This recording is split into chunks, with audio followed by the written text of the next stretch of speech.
Good morning, coaches. Here I am in my Mickey Mouse pajamas. I was asked to make a coach video, so on what do coaches do, because they do so much. So here I go again. I'll try to get the list out for you properly this time.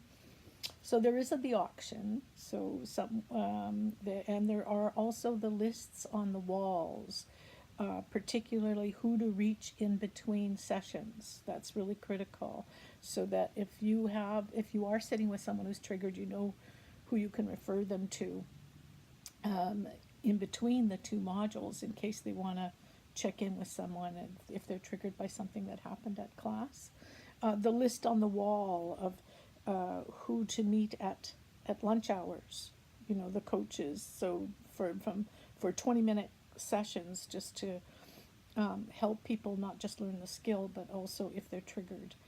You're the eyes and the ears of the class, so you're always watching.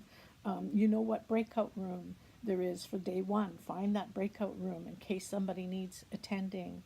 By day by the end of day one, you know exactly what the breakout rooms that are for what room you're going to be in with your team of students on day three, so that that can be up on the wall on the morning of day two, because we will put people's names on that. Um, at module one, you'll have a contact list made of everybody's preferred email and phone number, all the student bodies' preferred email and phone numbers, including the coaches and instructors, so that if you have to help catch somebody up, you have that contact list. That contact list goes to all coaches. By 10 a.m., if somebody hasn't shown up, and the partner doesn't know and the host doesn't know, you'll call to find out where that person is, or if if there's a problem. We had one person in the last class, their car was, they hit a deer on their way into class. We needed to know that so that we could ensure they're all okay. So always check that. Um, your computers and your cell phones are off. You're not buried in those things, because you need to have your eyes on the class, because you want to be sure that everybody, in case anyone is triggered. And even if they're not triggered, you want to keep checking in with people, over the coffee break. Talk with the student body, see how people are doing, so you can get the climate of what's happening in that class. At the end of day three, after we've had our big coaching meeting and the journals are handed in, and you would have given out the journals on day two so that everybody has those journals. Um, you sit back and read the journals while the lead instructor is doing the clinical supervision, so that we know before we leave the job site that how people are, and if anybody needs special attending over the 2 months that we're gone, before the next module steps in. You have a big job to do. There's a lot going on. And that the auction is closed really quickly on day two after the lunch hour. And the energizers, that you have the energizers there. There are a lot of forms that come in that need to be filled in.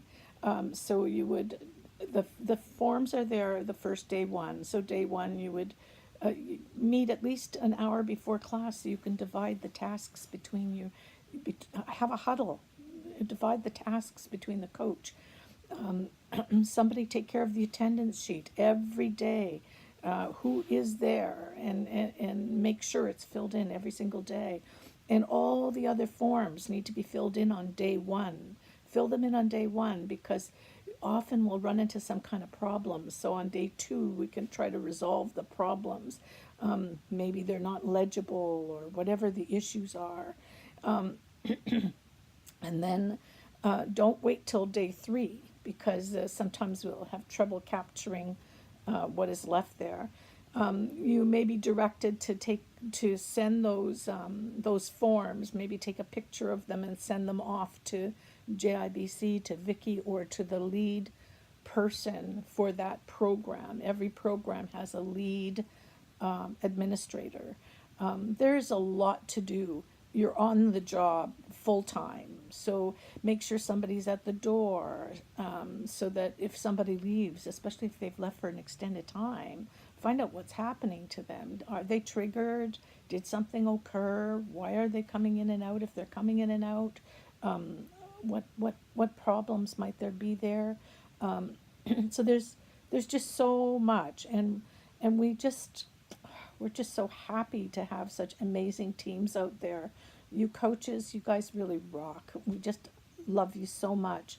We're just so blessed to be able to do the work that we are doing in communities right now, and we are making such a difference in the lives of those community members. I just am so grateful to every single person involved in the IFOT teams.